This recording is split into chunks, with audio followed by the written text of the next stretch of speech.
आइए सुनिए, देखिए, समझिए सनातन सत्य। जैसी दृष्टि वैसी सृष्टि, दृष्टि विज्ञान। कुदरत, कुदरती रचना एवं कुदरत के कानून से शाश्वत सुख की प्राप्ति। जोधपुर के परम पूज्य महात्मा उपासक प्रोफेसर डॉक्टर सोहन राज तातेड़ के निर्देशन में सनातन सत्य। जैसी दृष्टि वैसी सृष्टि, दृष्टि विज्ञान।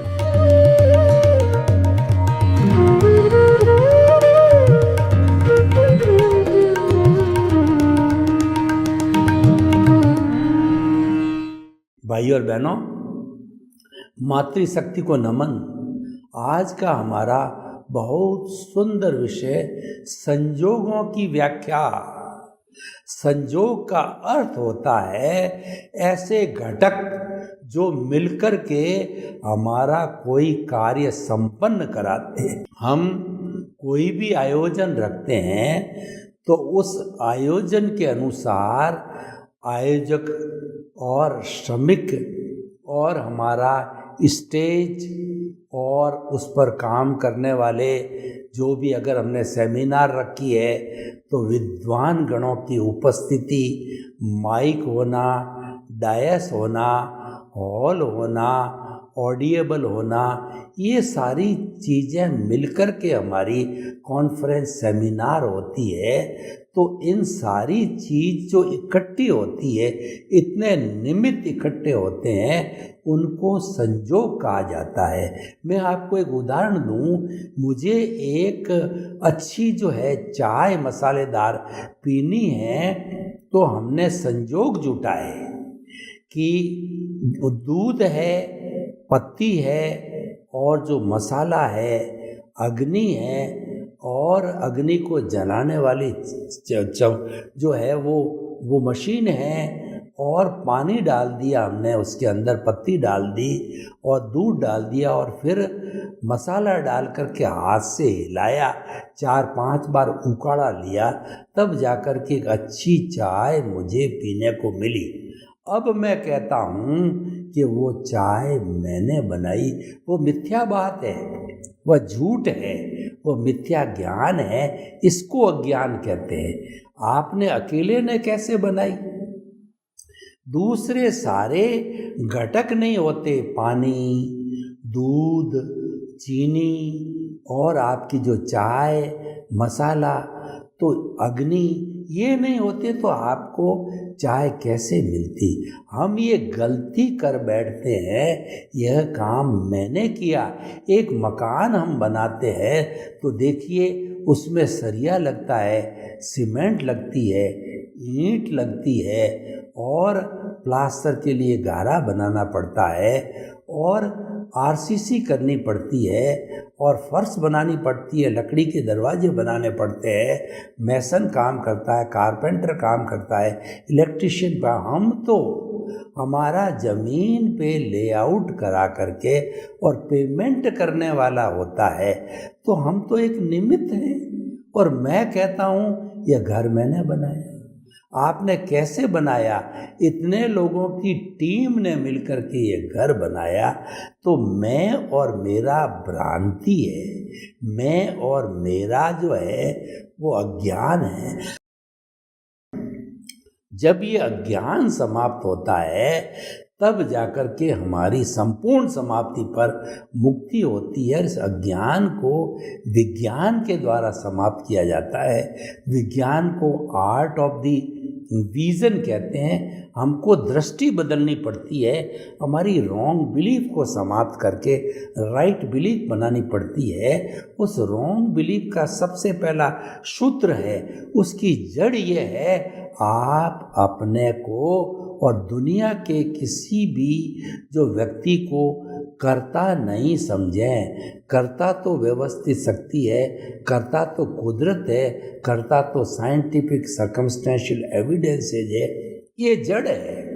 देखिए, कोई पौधे को पनपाना है तो जड़ का सिंचन करना पड़ेगा। अगर जड़ एलाइव है, जीवित है, मजबूत है, तो पत्ते पतझड़ में गिर जाएंगे तो भी आपने उसका सिंचन दिया तो पुनः जो है वो बसंत ऋतु में पत्ते वापस आ जाएंगे। यानी जड़ सुरक्षित है तो पौधा सुरक्षित है, और अगर मान लो नींव सुरक्षित है तो मकान सुरक्षित है। तो हमारा जो फंडामेंटल कि मैं निमित्त हूँ, यह भावना सुरक्षित है, ये हमारे आर्ट ऑफ द विजन के अंदर बैठ गया तो मान लीजिए आपको सम्यक ज्ञान मिलकर के, और धीरे धीरे ये सम्यक ज्ञान सम्यक दर्शन है। हमारा जो अज्ञान है कि शरीर मेरा है, शरीर का संचालक मैं हूँ, मिथ्या ज्ञान, मिथ्या दर्शन और मोहनीय कर्म। मोहनीय कर्म क्या होता है कि हम बाहरी वस्तुएं, पद, प्रतिष्ठा, धन, दौलत और जो है मकान, स्त्री, भोजन, इन सब बाहरी चीज़ों में हम सुख जो है ढूंढते हैं, परंतु ये तो सुख का आभास है, सुख नहीं है। एक मृग होता है, उसकी कस्तूरी जो है कुंडल यानी उसकी नाभि में होती है, लेकिन उस कस्तूरी की सुगंध जो है इतनी मोहक होती है कि वह जो है हिरण इधर से उधर, उधर से इधर दौड़ता है। ये कहाँ से आ रही है महक? जब कोई ज्ञानी पुरुष उसको बताते हैं ये तो तुम्हारी नाभि के अंदर है, तुम कहाँ बाहर ढूंढ रहे हो? ये मृग तृष्णा है। देखिए गर्मी का महीना है और हिरण प्यासा है, तो गर्मी के महीनों के अंदर रिफ्रैक्शन, परावर्तन होने के कारण जो बालू मिट्टी होती है वह चमकती हुई दिखाई देती और ऐसा लगता है कि वह पानी है। उस पानी की खोज में प्यासा हिरण भागता है, लेकिन उसके पास पहुंचता है तो देखता है वहाँ तो कुछ नहीं, वहाँ तो रेत ही रेत है।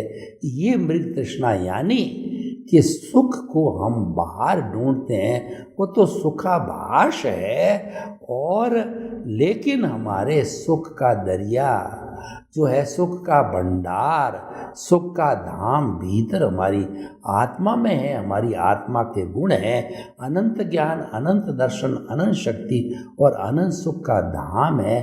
तो बाहर सुख ढूंढना है, ये मोहनीय कर्म है, और मैं और मेरा मोहनीय कर्म है। मेरा घर, मेरा परिवार, मेरा धन, मेरी दौलत, मेरे बाल, मेरे बच्चे, ऑनरशिप, डूअरशिप जो है वो मोहनीय कर्म है। और ऑनरशिप, डूअरशिप होने से ब्लेम और क्लेम बनते हैं। ये जो मेन जड़ है वो मोहनीय कर्म है। इसीलिए मोहनीय कर्म को राजा कहा गया है, सेनापति कहा गया है।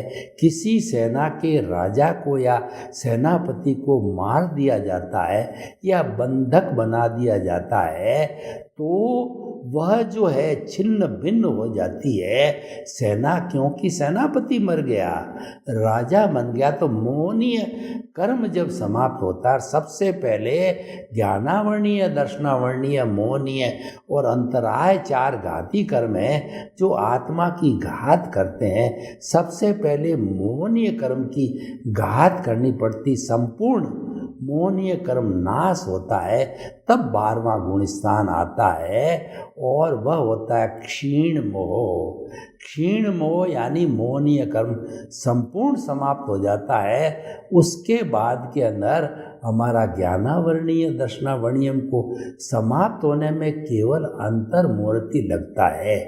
यानी कि मोहनीय कर्म पर चोट करो।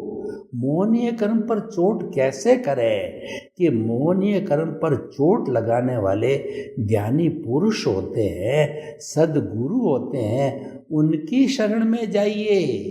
गुरु बिना ज्ञान नहीं है, इसीलिए कहा गया है कि गुरु गोविंद दाऊ खड़े और काके लागू पाए, बलिहारी गुरु आपनी और गोविंद दियो बताए। आप ऐसे सद्गुरु की चरण में जाइए, ज्ञानी पुरुष की चरण में जाइए, और वो चरण कब मिलेगा? जबकि आपका उदय और प्रारब्ध अनुकूल होगा, संजोग अनुकूल होंगे, तब जाकर के हमारा पुण्योदय होगा, हमको हमारी प्रबल इच्छा होगी, हमारा इंटरेस्ट होगा, हमारा इंटेंशन होगा और हमारा पिछले जन्म का ज्ञान दर्शन, वर्तमान का ज्ञान दर्शन और हमारा अंतःकरण, मन बुद्धि चित्त अहंकार, ये उर्वरा भूमि जब तैयार हो जाएगी, गुरु मिल जाएगा, तब गुरु जो है उसमें बीज वपन करेगा और बीज वपन ऐसा करेगा कि उसका जो जड़ है, जो मोहनीय कर्म है, उसको हमें समूल नाश करना पड़ेगा। कर्म रूपी जो है हमारा ये पौधा है, उसको समाप्त करना पड़ेगा। अगर हम जड़ को उखाड़ देंगे, पौधा स्वतः ही समाप्त हो जाएगा। तो भाइयों और बहनों, ये सारा होने के लिए क्या आवश्यक है, उस पर हम दृष्टिपात करते हैं। ये सारा होने के लिए, मोक्ष में जाने के लिए, मोक्ष के लायक और सहायक संजोग मिलते हैं। भुगतान का डिस्चार्ज पूरा करने के लिए हमारे को भुगतान के लायक जो है संजोग मिलता है। हमको गाड़ी का संजोग मिलता है, तब हम जोधपुर से बॉम्बे जाते हैं, जोधपुर से जो है हम दिल्ली जाते हैं, हमारे पास टिकट है, लेकिन ट्रेन का टाइम फिक्स है और हम 1 मिनट मिस हो गए, गाड़ी चली गई। इसका अर्थ क्या हुआ? संजोग अनुकूल नहीं है। तो उन संजोगों की व्याख्या करेंगे।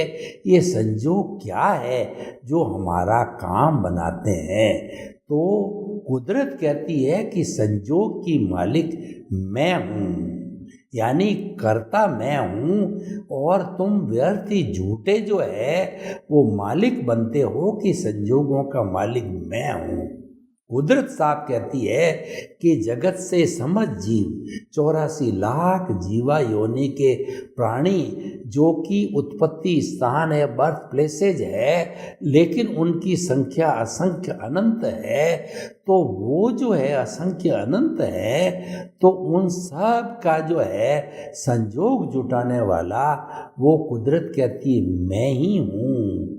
तो इसीलिए, लेकिन व्यक्ति जो है अपने मिथ्या ज्ञान, मिथ्या दर्शन से शरीर मेरा है, शरीर का संचालक मैं हूँ, कुदरत नहीं है, व्यवस्थित शक्ति नहीं है, साइंटिफिक सर्कमस्टेंशियल एविडेंसेस नहीं है, मिथ्या ज्ञान, मिथ्या दर्शन करके और कुदरत का कानून तोड़ करके, कुदरत के विपरीत जा करके, और वह जो है वो कॉजेस डाल करके भाव भवान्तर के अंदर घूमता रहता है। अब हम संजोगों की व्याख्या करते हैं। वो संजोग 5 कहे जाते हैं: द्रव्य, क्षेत्र, काल, भाव और भव। इन 5 संजोगों से सृष्टि, कुदरत, पर्यावरण, कुछ भी कहिए प्रकृति, ये हमारा जो है हर प्राणी का जो है संचालन करती है। उदाहरण के तौर पर कहिए, पहले भाव की बात करूं, भाव का अर्थ होता है नरक गति, तिर्यंच गति, मनुष्य गति, देव गति। और भाव का जब कर्म हमको मिल गया तो वो भाव हो गया। और ऐसा बताया जाता है कि भाव जीवन के अंदर एक बार ही बनता है, और कुछ जो है अवधारणा यही कहते हैं लगभग 8 अवसर मिलते हैं आयुष्य कर्म के, और हर बार में उसको फोटो पड़ता है। जो फोटो पड़ता है वह अलग अलग गति का पड़ता है, लेकिन फोटो के अंदर संशोधन करते करते अंत मति सो गति। तो अंत समय के अंदर हमारा जैसा फाइनल फोटो हो जाता है, उसके अनुरूप जो है हमको गति मिलती है, मनुष्य भाव मिलता है। खैर, ये जो है हमारा आयुष्य भाव हो गया। तो हम क्या कहना चाहते हैं? भाव एक बार होता है, और अब भाव, भाव हर क्षण गिरते रहते हैं। भाव सत्ता हमारी आत्मा की सत्ता है। आत्मा पर कुदरत का कानून लागू नहीं होता है। आत्मा बादशाह है। आत्मा के लिए कहा गया, चाह गई चिंता मिटी मनुआ बेपरवाह, जिनको कुछ न चाहिए सोई शहंशाह। आत्मा शहंशाह है, इसको कुछ नहीं चाहिए, इसको कोई तरह की भीख नहीं है, भय नहीं है। ये भीख और भय तो इस मन वचन काया रूपी पुतले को है। ये पुतला इतना लालची है कि दुनिया भर का धन इसको दे दिया जाए तो भी धापता नहीं है। इसीलिए कहा है कि तृष्णा जो है आकाश समान अनंतिया। एक मनुष्य की तृष्णा को ये प्रकृति सेटिस्फाई नहीं कर सकती। इतना बड़ा तृष्णा का पेट है, लेकिन ये कुदरत कहती है कि मैं 84 लाख जीवा योनि के असंख्य अनंत प्राणियों का जीवन यापन मेरे पृथ्वी जल अग्नि वायु आकाश 5 पुत्र पुत्रियों के द्वारा, घटकों के द्वारा सब का जो मैं भरण पोषण कर सकती हूँ, लेकिन तृष्णा एक व्यक्ति की भी पूर्ति नहीं कर सकती हूँ। तो इसीलिए हम आपको कहना चाहिए कि ये कहना चाहते हैं, ये भाव तंत्र है ना, मनुष्य का भाव कहीं का कहीं चला जाता है। लेकिन जो व्यक्ति ज्ञान दर्शन यानी आत्मार्थी होते हैं, ज्ञान दर्शन की कभी बात करें तो समझना चाहिए ये आत्मा का गुण है। ज्ञान प्लस दर्शन इज इक्वल टू आत्मा। उपयोग लक्षणों जीव, आत्मा का जो लक्षण है वह उपयोग है। उपयोग का मतलब ज्ञान दर्शन वाला। आत्मा को सच्चिदानंद कहा गया है। सत का मतलब अविनाशी है, चित्त का मतलब ये ज्ञान दर्शन वाला है, और आनंद इसका लक्षण है। यानी आत्मा जो है वो अनंत सुख का धाम है, उसमें आनंद ही आनंद है। वो आनंद प्राप्ति जिसको हम कहते हैं शाश्वत सुख, वो प्राप्ति होने के बाद में जीवन में कभी दुख आता ही नहीं है। और हमारा जो वर्तमान का जीवन है, इसमें हम सुख और दुख के पलड़े में झूलते रहते हैं। कभी सुख का पलड़ा नीचे, कभी दुख का पलड़ा नीचे। तो इस तरीके से ये पलड़े में झूलते झूलते सुख दुख जन्म जन्मांतर के अंदर हम ये करते रहते हैं। लेकिन जब हम एक बार शाश्वत सुख को प्राप्त कर लेते हैं, उसके बाद हम भाव भ्रमण नहीं करते और हम जो है सिद्ध शिला के अंदर ईश्वर बन करके और सुख के धाम में विराजमान हो जाते हैं। वहाँ केवल आनंद ही आनंद है।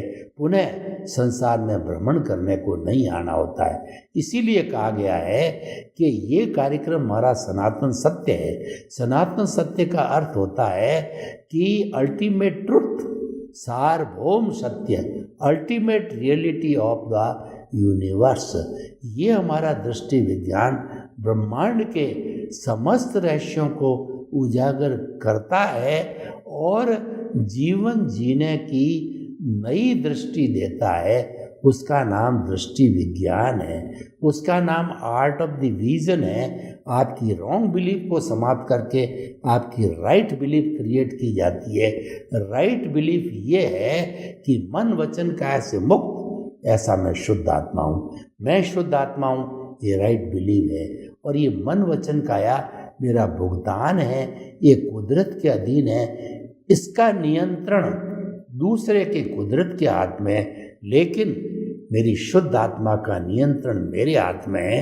तो उसकी जो पुत्री भाव सत्ता बाहर निकल के, जिसको प्रज्ञा कहते हैं, तो आत्मा का स्मरण होने पर, आत्मा का ज्ञान होने पर, जब ये प्रज्ञा बाहर आती है भाव सत्ता के रूप में, तब हमारे को वह अज्ञा में नहीं जाने देती। ये सब संजोगों के अधीन होता है। तो हम संजोगों की व्याख्या कर रहे थे कि भाव यानी जैसा हमारी भाव सत्ता है, वैसा वो जो है हमारा भाव डालती है। यानी कि भाव 3 तरह के होते हैं, अशुभ भाव, शुभ भाव और शुद्ध भाव। अशुभ भाव होते हैं वो हिंसा के भाव होते हैं, जिसको हम कहते हैं कृष्ण नील और कापोतलेश्या कहा जाता है। कृष्ण का मतलब गहरे काले रंग के परमाणु होते हैं, वो कृष्णलेश्या वो गहरी हिंसा के कारण होते हैं, हिंसा के भाव होते हैं। और नीलेश्या जो है उससे थोड़ी हल्की होती है, नीले कलर की होती है। वह हिंसा झूठ कपट और झूठा माप तोल की होती है। और तीसरी कापोतलेश्या जो उससे थोड़ी लाइट होती है, वह नेगेटिव थॉट्स है, छोटी मोटी हिंसा की बातें होती है, 18 तरह के पापों की बात होती है। अशुभ भाव, अशुभ भाव से हमारे को पाप की जीवन मिलता है। और पाप का जीवन मतलब झुग्गी झोंपड़ी।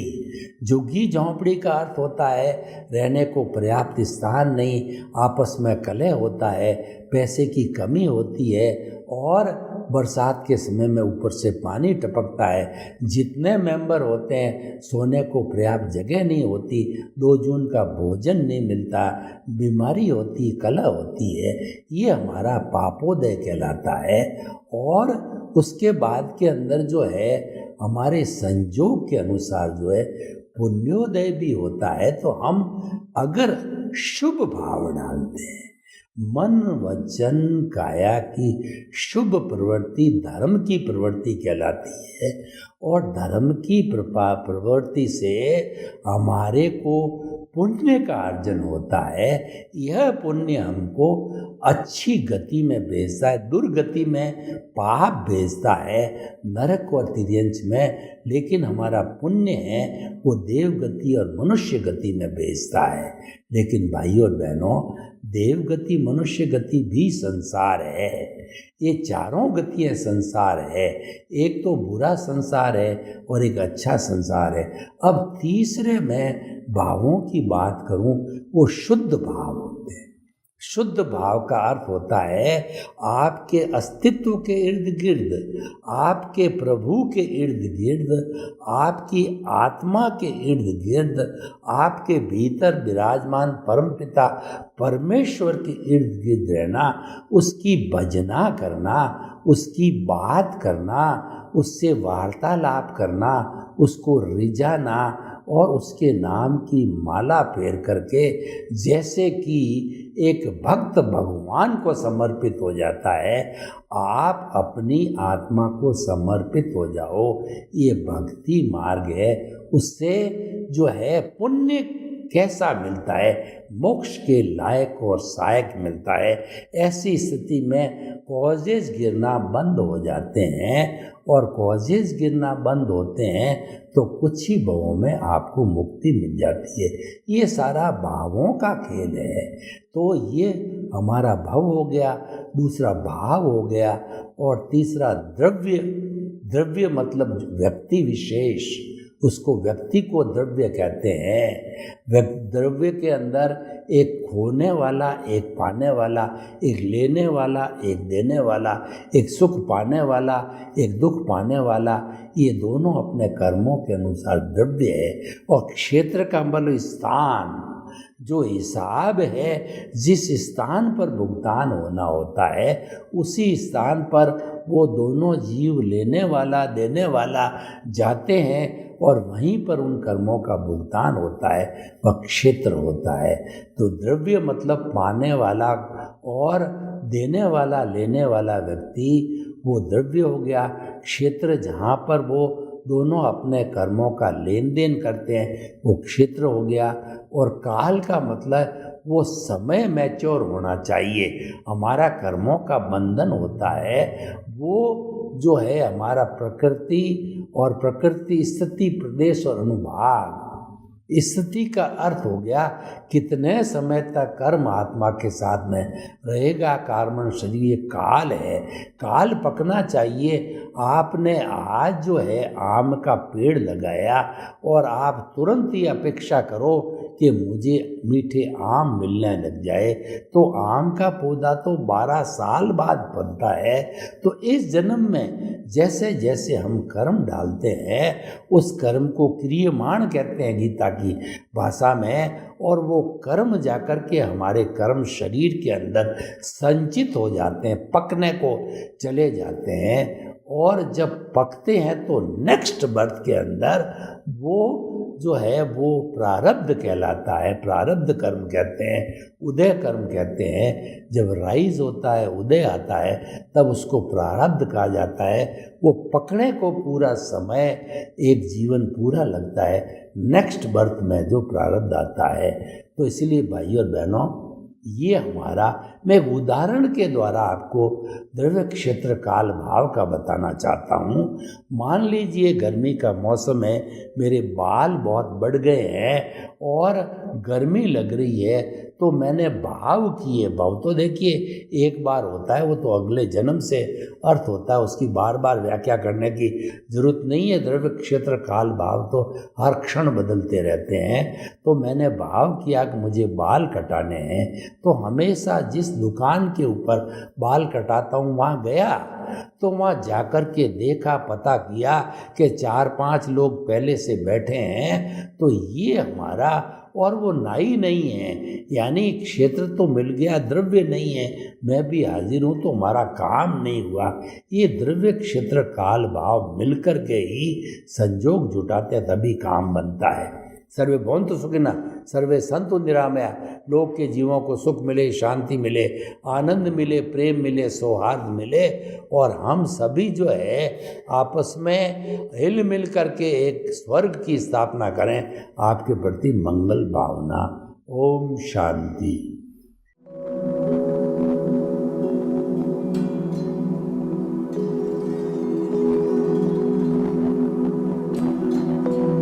एक ऐसा अंतर्राष्ट्रीय ख्याति प्राप्त मानव जो गुरु प्रेरणा से पिछले 20 वर्षों से वानप्रस्थ जीवन जीते हुए 24 घंटे मानवता की सेवा में संलग्न है। एक ऐसा मानव जो अभी राष्ट्रीय, अंतर्राष्ट्रीय टीवी चैनलों पर 7,500 एपिसोड के माध्यम से सनातन सत्य, आत्मविज्ञान एवं पुनरुत्थान, व्यवहार एवं निश्चय जगत के जीवनोपयोगी विषयों पर हृदय स्पर्शी प्रवचन कर चुका है। उस मानव का नाम है महात्मा उपासक प्रोफेसर डॉक्टर सोहन राज तातेड़। प्रोफेसर तातेड़ द्वारा योग, दर्शन, शिक्षा विषयों पर रचित पीएचडी स्तर के 250 शोध ग्रंथ भारत के 100 प्रतिष्ठित विश्वविद्यालयों में शोधार्थी पढ़ रहे हैं, तथा वे सभी शोध ग्रंथ वहां की सेंट्रल लाइब्रेरियों में उपलब्ध हैं। महात्मा सोहन राज ने अभी तक हजारों स्कूलों, कॉलेजों, विश्वविद्यालयों एवं संस्थाओं में सेमिनार, वर्कशॉप, कैंप लगाकर लाखों विद्यार्थियों को योग, दर्शन, शिक्षा का प्रशिक्षण देकर उन्हें सुसंस्कारित किया। डॉक्टर तातेड़ ने भारतीय संस्कृति उत्थान के 4000 से अधिक समसामयिक विषयों पर आर्टिकल लिखकर ऑनलाइन जर्नल, पत्रिकाओं, वेबसाइट्स पर प्रकाशित किया, जिसका उपयोग लाखों पाठक कर रहे हैं। उपासक तातेड़ के 5000 से अधिक आज का सुविचार, आज का शुभ संदेश, आज का मंगल भावना योग आदि चिंतन websites, Twitter, blogger, Facebook, YouTube माध्यमों से लाखों लोग अपना जीवन निर्माण कर रहे हैं।